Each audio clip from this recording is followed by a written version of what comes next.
The Atlanta Hawks have circled all the way back and are going all in on Trae Young once again, giving up on the DeJounte Murray-Trae Young pairing as DeJounte Murray is now going to New Orleans. But I really like this offseason for the Hawks. They have replenished their wing depth, bringing in, of course, Zaccharie Rissacher with the #1 overall pick. They also have Dyson Daniels now to go with Jalen Johnson, who is going to be a stud. We'll talk about Rissacher here in a second, but I really like this new backcourt with Dyson Daniels' defense and then Trae Young's offense. And I'm going to go ahead and tell you, I am a Jalen Johnson enthusiast this season. I think he is in for a huge year. So let's go ahead and get started talking about Zaccharie Rissacher. As an 18-year-old teenager this year in the #1 league in France, he put up 11 points a game, 4 rebounds, 1 assist in just 23 minutes. So he wasn't really the star player, more of a role player, which, you question why he would be the #1 overall pick if he was a role player. But, he's 18. They don't play the young guys major minutes over there at such a young age. Per 36, he averaged 16.7 points a game, 6.2 rebounds, while shooting 47% from the field and 39% from 3 as a young wing. Let's go ahead and get a first look here at what I think Rissacher is going to be providing next year. That's just terrible defense by the Washington Wizards, which is something, that has become a custom for the last 5 or so years for the Wizards. But here he is working off the pick and roll, attacking the #2 overall pick in Alex Sarr. And he's just going to get downhill, be very patient, and get into a nice little left-handed, hook finish right there. You see the vision right here. I mean, he saw that the entire way. He was reading that, waiting for his guy to get down the court. As soon as he caught the ball, and then a little no-look pass, no-look diagonal for the open Trae ball, and he knocks it down. So honestly, a better passer than I thought he was. And then here he is getting inside, getting the layup to go. This is a really tough catch, and he still knocks it down. Nice catch and shoot guy, corner specialist right there. Big time shot. And then here he is getting down into the paint. Very nice pace of play with the young rookie, getting to the spin move. And this is tough right here. Little left hand dribble, knocking down the 3 ball off the bounce. Not something you see every day. He looked very much at home in the summer league, and don't go comment, oh, he looked terrible. I mean, it's his first American professional action. 6'10" with a 6'10" wingspan, very much a modern day wing in the NBA.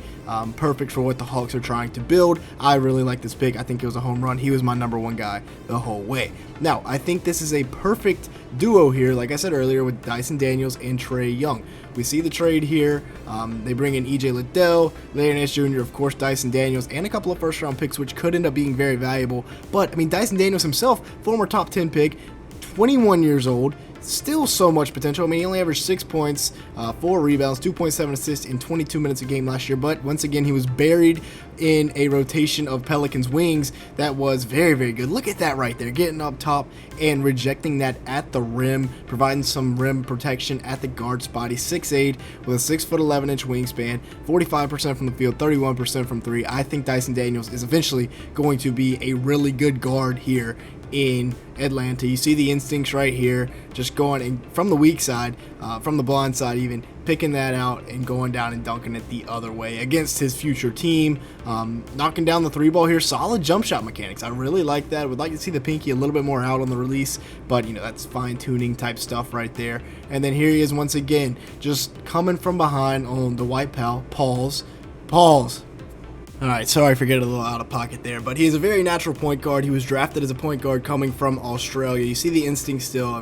Very much a defense-first player, project offensively, but there are some flashes. Nice little floater there, getting that to go, and I think Dyson Daniels eventually could be a really good piece for this Hawks team. But once again, the franchise is Trae Young, and I think he will have a bounce-back year this year. Yes, he had a solid year. 26 and 11 is by no means a bad year, but he still averaged 4.4 turnovers. His splits were way down from a couple of years ago when they were at an all-time high, and I think that, him being a little bit inefficient, especially at the end of games.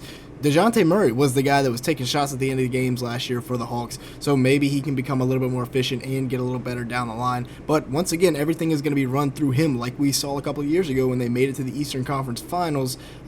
Everything was run through him, and once again, with this projected lineup this year, of course, things could change, but everything should be running through Trae Young, just like in 2021 when they went on that Cinderella run. Now, I know they had to go through a couple of injuries and everything, but still, that was a very good Cinderella run. And then you have Jalen Johnson, who who I think is going to absolutely break out. As I mentioned at the beginning of the video, I'm a Jalen Johnson enthusiast this year. 16 points a game, 9 rebounds, 3 assists in 34 minutes per game last year.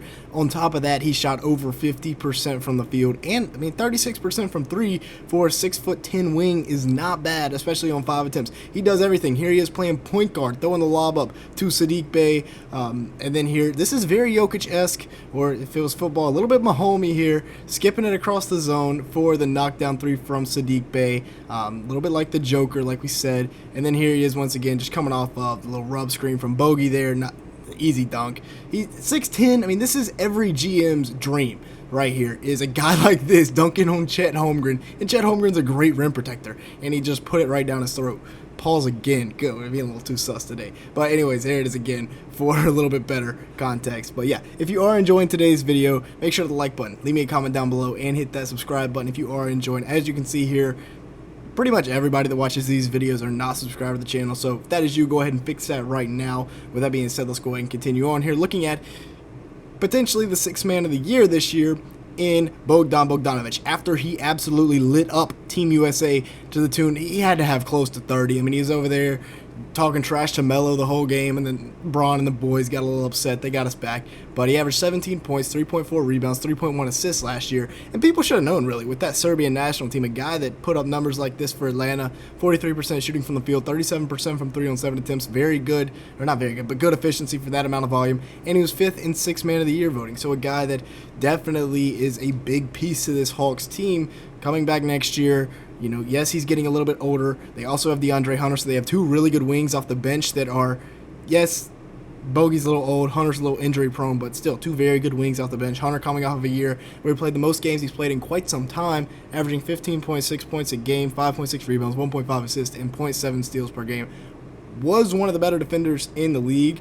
Injuries have kind of slowed that down a little bit, but he's still, an above average defender. 46% shooting from the field, 39% from 3 on about 5 attempts a game. Interesting fast break here, but they got it to go. Health has always been the question mark with DeAndre Hunter, has always been the asterisk, and if he can get it down, then he'll be all right. But we can't forget Kobe Buffkin, a guy that I really liked coming out of the draft last year, coming out of Michigan, combo guard. They can really do a little bit of everything. Here he is navigating the pick and roll, little pull-up 3. He averaged about 5 points, 2 rebounds, 1.6 assists in 17 games played last year, while shooting 37% from the field and 23% from 3 on 2.4 attempts a night. Overall, Kobe Buffkin, I think he just needs a little bit more of an opportunity, and that is something he is going to get this year as one of the only reserve guards on this Hawks team. The others they have, Larry Nance Jr., who we talked about, they got in the trade, Onyeka Okongwu and Clint Capella. Okongwu is a nice young big, averaged about 10.7 boards as a 23-year-old last year. He is a little bit undersized, kind of Bam Adebayo-esque though, with undersized but still pretty solid defensively. Clint Capella, 11.5 points, 10.5 rebounds in 28 minutes. We'll see what direction they go with Clint. Probably could be moving on from him soon. He's getting up there in age. Contract is kind of a negative. And then you also have Larry Nance Jr., who will be 32 next year. But the outlook for the Hawks, this is definitely kind of a retool year, but we're going to see what Trae has for us. We'll see how far he can take us. Obviously, I'm not expecting the playoffs. Play-in would definitely be a successful season, but you're probably looking at another high lottery pick in next year's draft. With that being said, that's going to be it for today's video. Thank you so much for watching. Make sure to hit the like button and leave me a comment down below, as well as hitting that subscribe button. We're looking for about 200 likes on today's video. If you could help us out, it'd be greatly appreciated. And with all that being said, thank you so much for watching today's video.